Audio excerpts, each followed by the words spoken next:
There's so much content out there about attachment styles and unhealthy attachments, but what about the other side of it? What about when detachment is actually healthy? What about when it's necessary for your own well-being? Is there a way that you can do it that's kind and considerate? First, let's define what healthy detachment really is. It's not about cutting someone off in anger or ghosting them. Healthy detachment is the decision to create space between yourself and someone else because the relationship is no longer serving your emotional or mental health needs. So, when is detachment healthy? Here are some signs that detaching may be necessary. Number one, the relationship feels one-sided. If you're doing all the emotional labor, it may be time to take a step back. Number two, consistent disrespect or boundary violations. If someone repeatedly disregards your boundaries, detachment can protect you.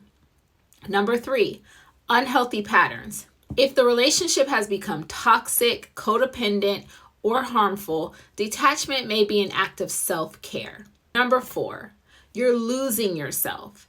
If being around someone consistently drains your energy or leaves you questioning your self-worth, it's okay to let go. Now let's talk about some ways that you can detach from someone in a considerate way. Number one, start with self-awareness. Reflect on why you feel the need to detach. Is this about them or is it something you need to work on internally?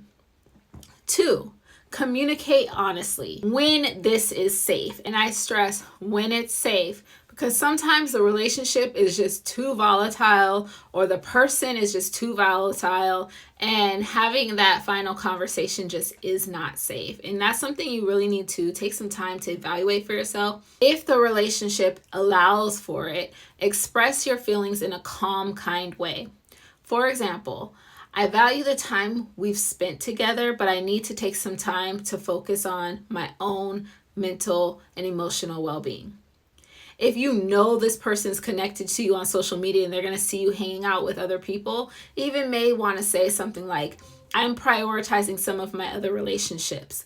You're going to set that expectation that they may see you hanging out with other people. Set boundaries and stick to them. Be clear about what you need. Less communication, for example, more time apart, or even a complete break. Respecting your own boundaries shows you're serious about them. Don't feel the need to fall back on your boundaries just because you feel a little bit of guilt. Focus on compassion. Remember, detachment isn't about punishing someone. It's about choosing peace and health for both parties. Try to avoid blame. Instead, focus on the changes you need to make for yourself. And finally, allow time to heal. Both you and the other person may need time to process the new dynamic, and that's okay. Resist the urge to jump back in too soon or over-explain your decision. It's important to remember that detachment isn't selfish. It's self-preserving. Sometimes letting go of a relationship that's no longer healthy can make room for better, more supportive connections. If you've been struggling with knowing when and how to detach, I hope this gave you a little bit of clarity.